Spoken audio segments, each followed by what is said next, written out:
Pertolongan kami datangnya dari Tuhan yang telah menjadikan langit bumi dan segala isinya. Kasih karunia Tuhan menyertai ibadah kami di hari ini.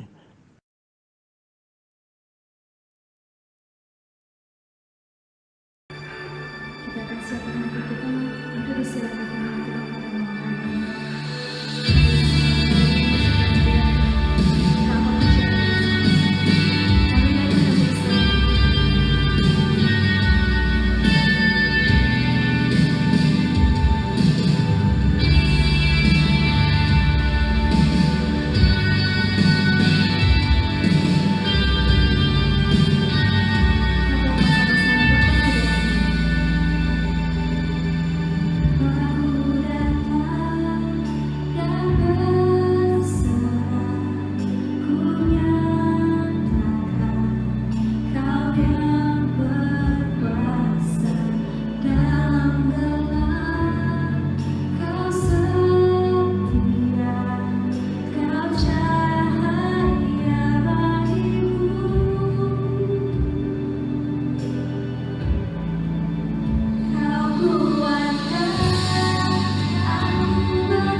Shalom kaula muda yang ada di rumah, kita berjumpa kembali di dalam ibadah youth sore hari ini.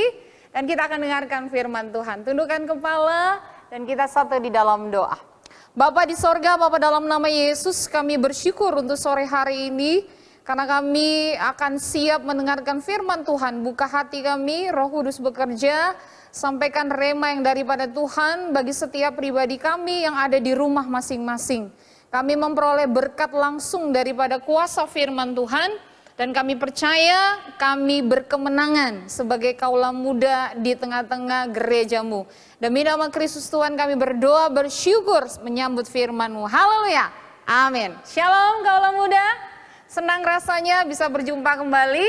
Dan kita akan sama-sama merenungkan kebenaran firman Tuhan. Siapkan hati dan seluruh eksistensi keberadaan kita untuk kita terima berkat daripada firman Tuhan. Buka Alkitab kita masing-masing dan kita akan renungkan kebenaran firman Tuhan.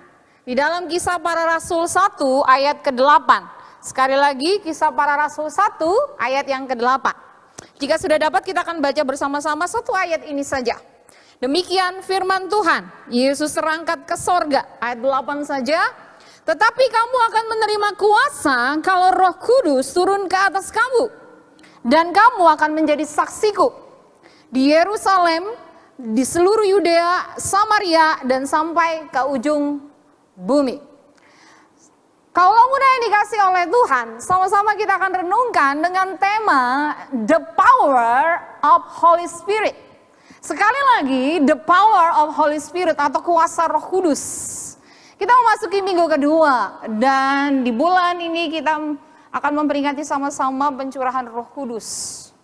Dan kita akan renungkan bagaimana kuasa, the power of Holy Spirit itu. Ketika dia menaungi setiap kita orang percaya, khususnya kaula muda di rumah, maka kita akan terima berkat daripada Tuhan. Siap? Are you ready?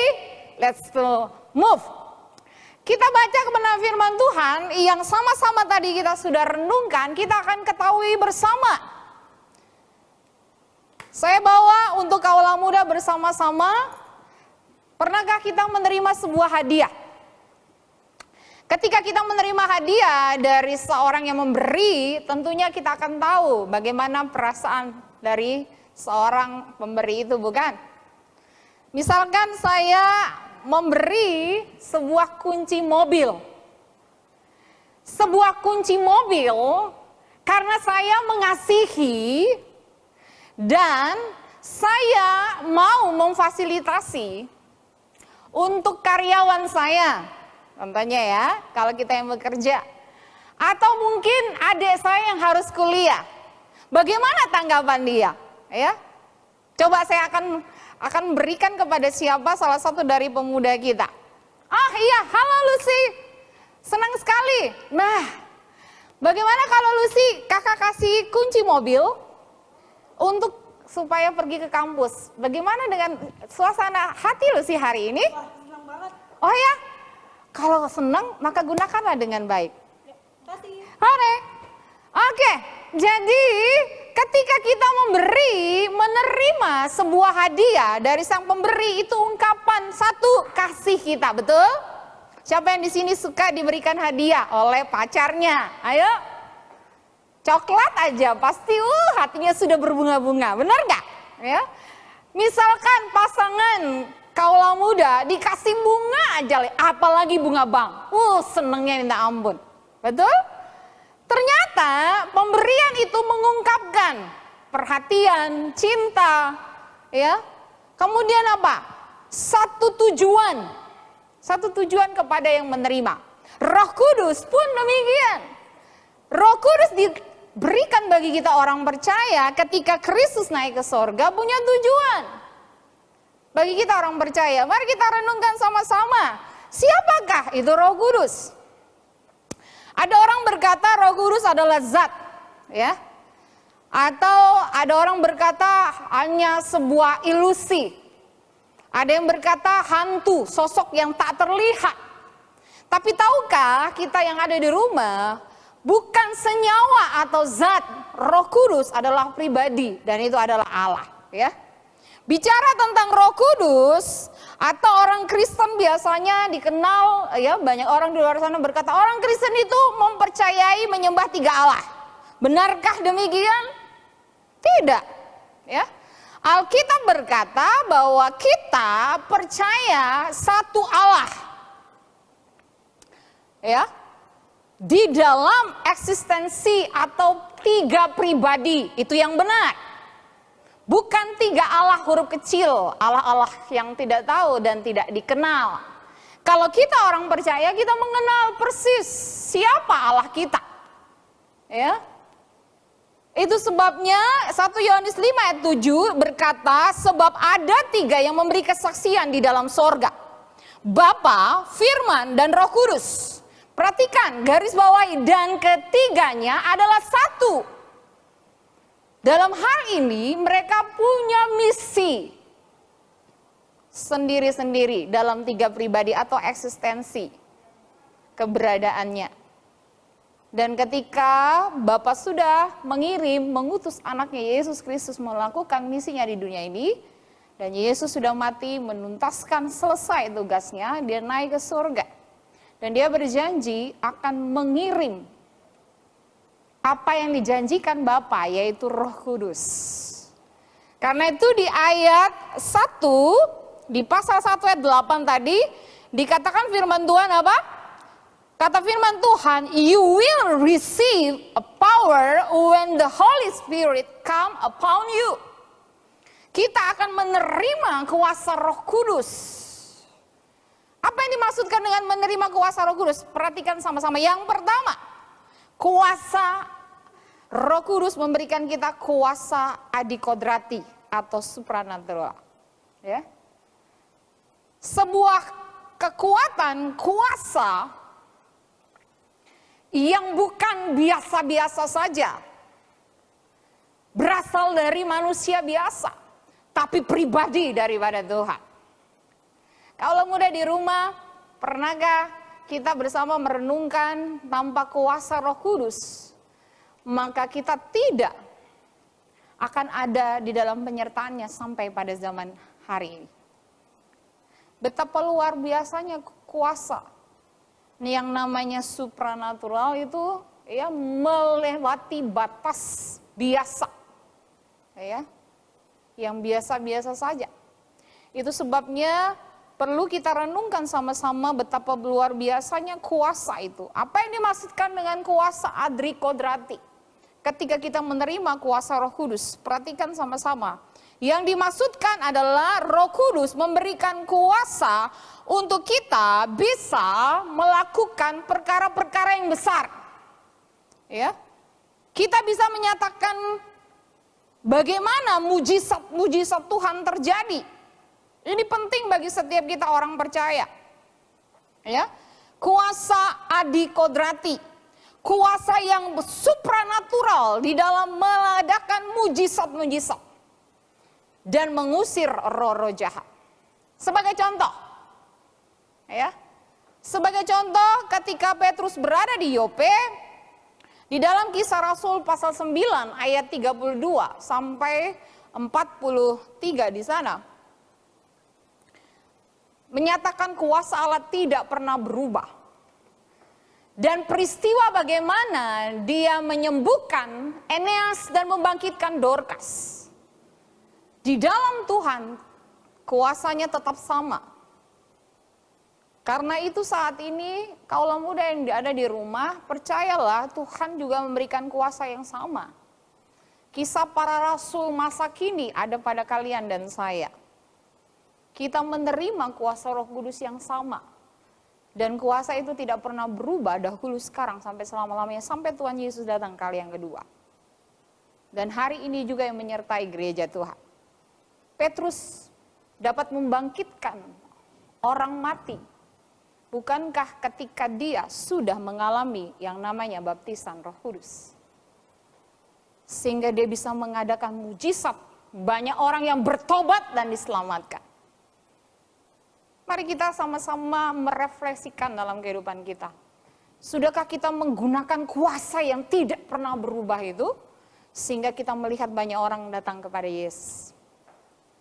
Itu hal yang pertama menjadi perenungan bagi setiap. Yang kedua, ketika kita menerima kuasa Roh Kudus, maka kita menerima kemampuan yang luar biasa. Kemampuan yang di atas rata-rata, atau bicara kemampuan keahlian, kompeten. Ketika Tuhan pakai kaula muda masing-masing, ya tidak ada one man show. Gak ada single fighter, dia bisa semuanya. Sekalipun ada yang dia punya talenta, ada 2, ada 4. Ada lebih daripada itu, bahkan cuma 1, tetapi tidak ada yang tidak mempunyai. Demikian juga kecakapan, keahlian. Dan kedua, Roh Kudus ini memberikan kita kemampuan itu, keahlian, pengertian, hikmat. Kita kemarin bicara tentang hikmat dan pewahyuan Tuhan. Semua dikerjakan oleh yang namanya pribadi Roh Kudus. Ketika kita receive the power of Holy Spirit. Coba kita tanya masing-masing dalam kehidupan kita. Sudahkah kita mengoptimalkan kemampuan yang ada pada kita? Saya tidak mungkin sendiri ada di sini tanpa ada yang lighting, ada yang tapping, ada yang editing, ada yang mereka berlelah-lelah, ada multimedia. Semua menjadi satu kesatuan. Dengan kompetennya masing-masing, keahlian, kemampuan. Siapa yang mengerjakan? Kuasa Roh Kudus. Karena itu kita di rumah masing-masing gunakan setiap kemampuan kita dengan benar. Contoh, siapa yang tidak kenal Petrus? Seorang pengecut yang mengkhianati gurunya, menyangkalnya 3 kali sebelum ayam berkokok. Tetapi ketika dia mengalami yang namanya baptisan kuasa Roh Kudus dicurahkan.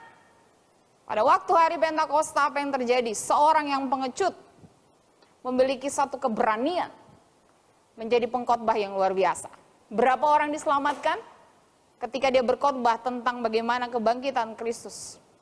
Kisah Rasul pasal 2 sampai pasal 3, 3.000 orang menjadi percaya. Siapa yang memberikan kemampuan itu? Keahlian, hikmat itu? Bukankah kuasa Roh Kudus? Sama sekali bukan karena kuat dan gagah kita. Petrus hanya cuma seorang nelayan dari latar belakang yang begitu sederhana. Adik-adik kakak yang tadi multimedia, tapping, syuting, editing, mungkin tidak mengecap pendidikan setinggi-tingginya langit. Tapi mereka punya hati yang sungguh melayani Tuhan. Bagaimana dengan kita yang ada di rumah? Sudahkah kita tertantang ketika kita memiliki kemampuan kita persembahkan bagi Tuhan? Atau kita cuma duduk manis di rumah? Punyakah hati kita digetarkan? Aku bisa punya kemampuan ini, aku mau beri untuk Tuhan. Supaya apa? Hidup kita berguna. Buat apa? Buat kita investasi kerajaan Allah. Mari bangkit kaulah muda yang di rumah. Ketika engkau sudah menerima kuasa Roh Kudus, engkau sudah mengalami baptisan, Tuhan sudah memberikan Roh Kudus itu ada di dalam hidupmu. Maka yang kedua, mari gunakan kemampuan yang luar biasa itu untuk kita melayani pekerjaan Tuhan. Itulah kebahagiaan yang kita bisa persembahkan bagi Tuhan. Dan itu tidak sebanding dengan Tuhan sudah membayar kita lunas di atas Kalvari. Saya harap kita mengerti hal ini. Inilah pesan Tuhan. Ketika kita menerima kuasa Roh Kudus, maka itu akan diberikan bagi kita.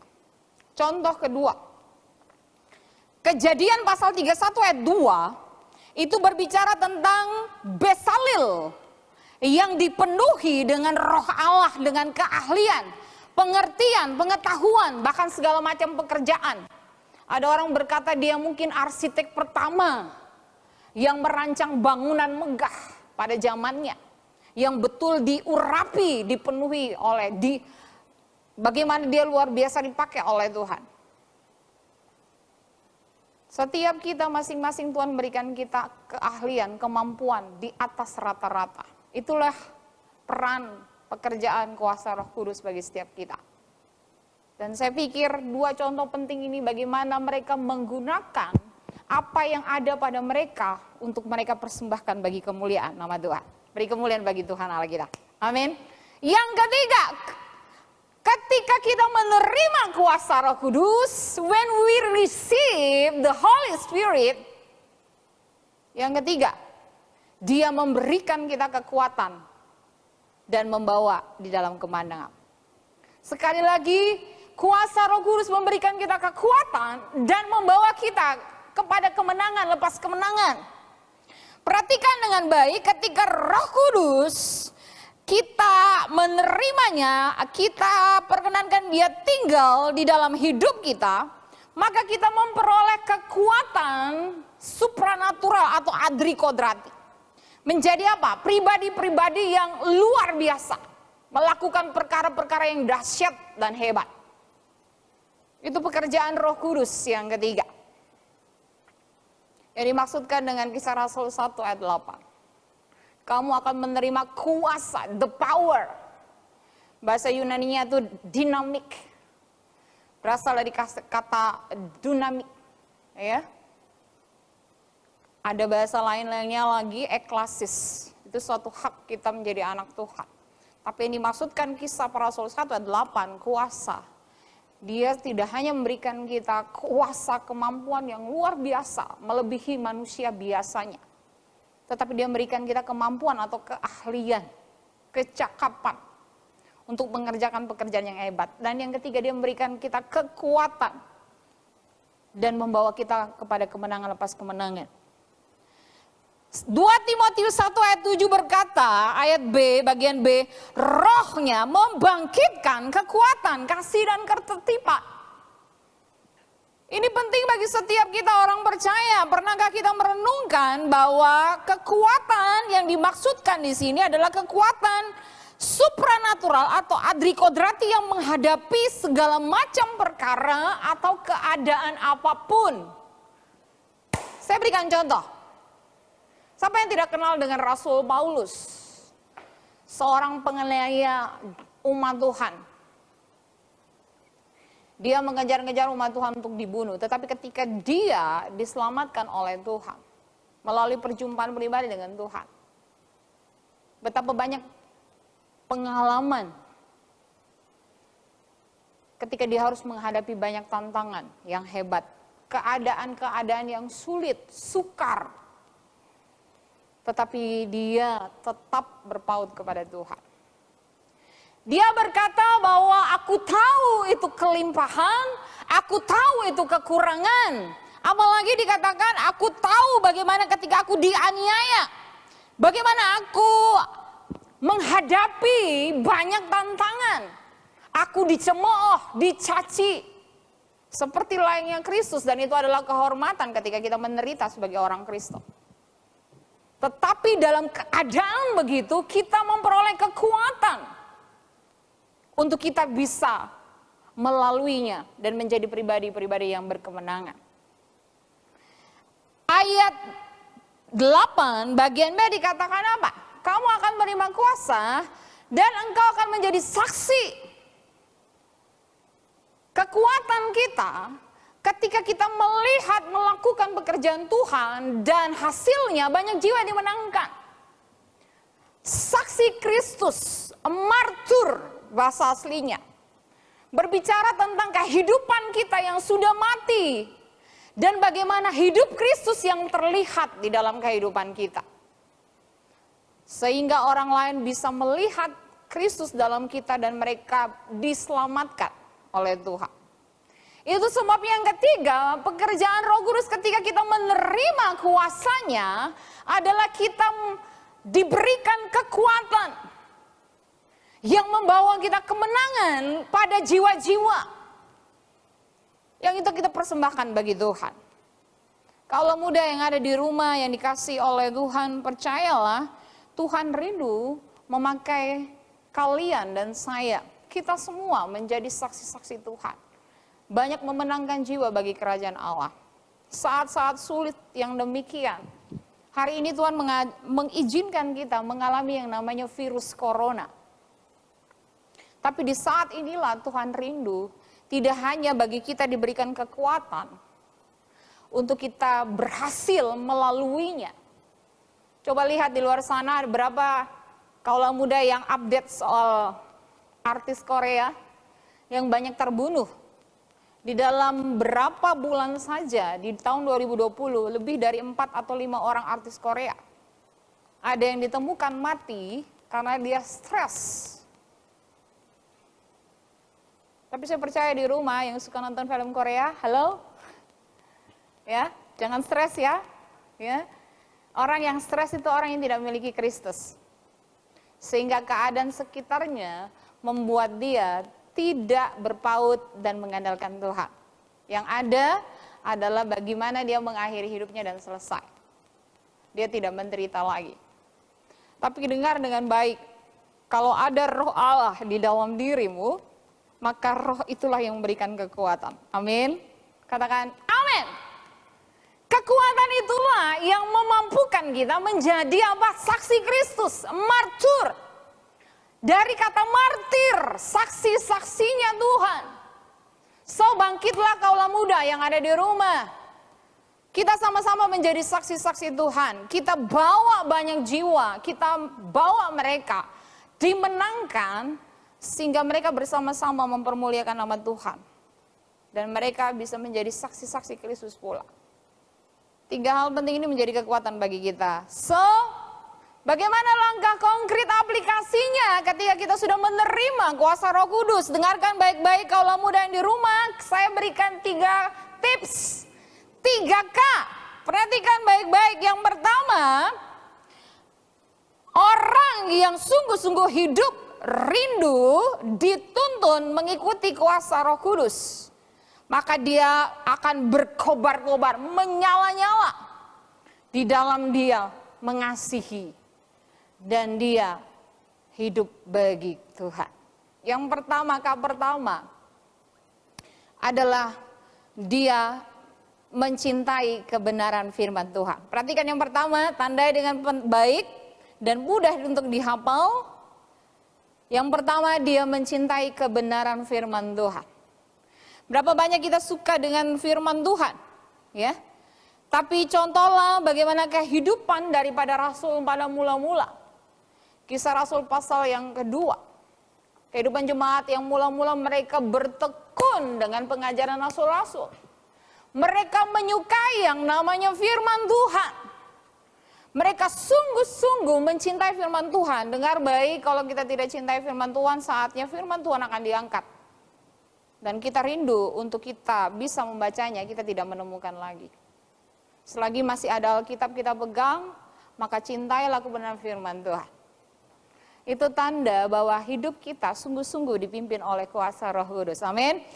Yang kedua yang perlu kita lakukan adalah hidup di dalam persekutuan atau kebersamaan. Mari kan perhatikan di tempat ini sama masing-masing juga yang ada di rumah. Hal yang kedua yang perlu kita renungkan, mari kita berkobar-kobar menyala-nyala di dalam kuasa Roh Kudus, khususnya di dalam persekutuan kita dengan Tuhan. Atau kebersamaan, kesatuan di dalam persekutuan. Saya berikan contoh. Arang, jika sendiri dia terbakar, maka kita tahu dengan pasti nyalanya pasti cepat habis, bukan? Tetapi ketika dia berada di dalam kebersamaan lainnya, artinya arang-arang yang lain, maka nyala apinya akan tetap terjaga, bukan? Hal yang kedua, hidup kita sebagai orang yang dituntun oleh kuasa Roh Kudus, maka dia rindu untuk dia tinggal di dalam kebersamaan persekutuan. Seperti contohnya arang tadi. Sebab di dalam persekutuan kita bisa saling menguatkan. Kita bisa saling mendoakan, bisa saling menolong. Apalagi saling memberikan support satu dengan yang lain. Sehingga apa? Api, nyala api Roh Kudus di dalam kehidupan kita itu tetap terjaga, bukan? Seperti tadi contoh arang. Demikian juga kaulah muda di rumah, sekalipun kita terpisah-pisah di tempat tinggal kita masing-masing. Tapi kita tetap satu, bukan? Di dalam persekutuan komsel kita, ibadah youth kita.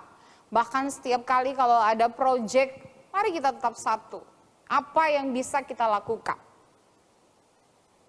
Saya harap ketika selesai mendengar khotbah ini, kita tertantang semuanya untuk kita mempersembahkan apa yang Tuhan sudah beri dalam hidupmu. Termasuk keahlian, kemampuan, kecakapan, kompeten yang kamu miliki, itu semua berasal dari Tuhan. Jadi mari kita tetap tinggal di dalam yang namanya kebersamaan persekutuan. Di sanalah kita memperoleh kekuatan yang daripada Tuhan. Amin. Mari ceritakan pengalaman rohani kita, bagaimana persekutuan kita di dalam kelompok kecil kita, khususnya komsel kita, keluar. Bukan lagi konteksnya gubdi-bluit, tapi mungkin di tengah-tengah pergaulanmu, di tengah-tengah lingkungan pekerjaanmu, engkau bisa memberikan kesaksian. Engkau bisa menjadi berkat, engkau bisa menolong mereka. Sehingga mereka dikuatkan melalui kehadiranmu. Yang ketiga, mari kita berkobar-kobar, hidup dituntun kuasa Roh Kudus di dalam kesaksian kita. Yang pertama, mari kita mencintai kebenaran firman Tuhan. Yang pertama. Yang kedua, mari kita tetap tinggal dalam kebersamaan persekutuan. Sehingga kita nyala apinya itu, nyala api Roh Kudus tetap terjaga. Yang ketiga, ketika hidup kita dipimpin oleh kuasa Roh Kudus, maka di dalam kehidupan kita ada satu kerinduan untuk kita berkobar-kobar, bersaksi, ya. Kesaksian kita membawa jiwa bagi kemuliaan nama Tuhan. Kembali kepada jemaat mula-mula, mereka disukai banyak orang, mereka memiliki semangat dan hal-hal positif yang mereka tularkan di tengah-tengah sekeliling mereka, khususnya dalam memberitakan Injil Tuhan, kata firman Tuhan, ya. Dan apa yang terjadi, gaya hidup mereka secara tidak langsung menjadi kesaksian. Ya, bagaimana karakter hidup mereka itu menjadi kesaksian. Saya diberkati ada salah satu, kalau orang biasa lihat sepintas status, biasanya ada ayat-ayat firman Tuhan atau quotes. Yang biasanya saya ini, dan salah satunya adalah John Maxwell. Dia berkata begini, "Actions speak louder than words. Don't just tell me, show me. People might hear your word, but they feel your attitude. Be the man of your word." Artinya, gaya hidup kita, ya, karakter kita, itu bisa berbicara lebih besar daripada apa? Perkataan mulut kita yang verbal. So mari kita memiliki kesaksian hidup kita, gaya hidup kita, sehingga kita menarik banyak orang datang kepada Kristus. Saya tantang untuk kita kaula muda yang di rumah, kita praktek 3 hal penting. Menjadi kaula muda, masa kini, tidak hanya para rasul-rasul, tapi kita juga kaula muda hari-hari ini. Mari kita mencintai kebenaran firman Tuhan. Yang kedua, mari kita tinggal dalam kebersamaan, unity, daripada persekutuan kita. Maka apinya itu tetap terjaga. Yang ketiga, mari kita memiliki kesaksian hidup. Gaya hidup kita yang mencerminkan Kristus. Orang lain bisa datang kepada Tuhan. Ingat, karakter kita dilihat, ditonton bagi banyak orang. Saya tutup dengan kebenaran firman Tuhan. Lukas 24 ayat 49, demikian firman Tuhan. "Dan aku akan mengirim kepadamu apa yang dijanjikan Bapakku. Tetapi kamu harus tinggal di dalam kota ini sampai kamu diperlengkapi dengan kekuasaan dari tempat tinggi. Ketahuilah, aku mengirimkan janji Bapakku kepadamu." Tuhan akan memberikan kita kuasa Roh Kudus bila kita belum menerimanya saat ini. Tapi bila engkau di rumah, kaulah muda sudah menerima kuasa Roh Kudus, maka Tuhan menyertai engkau dengan kuasa mengadakan mujizat. Engkau diberikan kemampuan, keahlian yang luar biasa di atas rata-rata. Dan engkau memiliki kekuatan menghadapi masa-masa sulit dan memberikan kemenangan lepas kemenangan. Ingat baik, manusia kecil biasa sanggup melakukan perkara-perkara hebat, dahsyat, dan besar di dalam kuasa Roh Kudus. Mari terima kuasa Roh Kudus. Bagi kamu yang belum terima kuasa Roh Kudus, bagi kamu yang sudah terima kuasa Roh Kudus, mari engkau persembahkan setiap berkat, karunia, talenta, kemampuan, kekuatanmu untuk engkau sungguh-sungguh melayani pekerjaan Tuhan. Tuhan Yesus memberkati kita semua. Tundukkan kepala, kita akan berdoa. Bapa di sorga, Bapa dalam nama Yesus, terima kasih, kami bersyukur karena kami sudah mendengarkan firman Tuhan. Pakai setiap kebenaran firman Tuhan yang telah kami dengar itu Tuhan, supaya itu menggelora, berkobar bagaikan api Roh Kudus di dalam kehidupan kaulah muda yang mendengarkan pada sore hari ini. Biar hati mereka tergelitik, hati mereka terpacu, dan hati mereka bersyukur karena mereka diberikan kemampuan yang berbeda-beda. Talenta-talenta yang luar biasa untuk mereka kembalikan dan pakai untuk kemuliaan nama Tuhan. Hamba-Mu telah selesai berbicara, Tuhan. Kami berdoa kiranya Tuhan setiap rema kebenaran firman Tuhan itu boleh mengambil tempat yang terbaik di hati kaulah muda pada sore hari ini. Diberkati setiap kaulah muda yang menyaksikan sungguh-sungguh kebenaran firman Tuhan, merenungkannya, dan mereka pulang pergi kemana saja mereka berada, beraktivitas, bekerja, berkuliah, mereka tetap ada di dalam tuntunan kuasa Roh Kudus. Terima kasih Tuhan, segala kemuliaan hanya bagi Tuhan yang telah kami renungkan di dalam sabda kebenaran firman Tuhan. Demi nama Kristus Tuhan kami berdoa bersyukur, haleluya. Semua kita yang diberkati Tuhan, mari bersama katakan amin.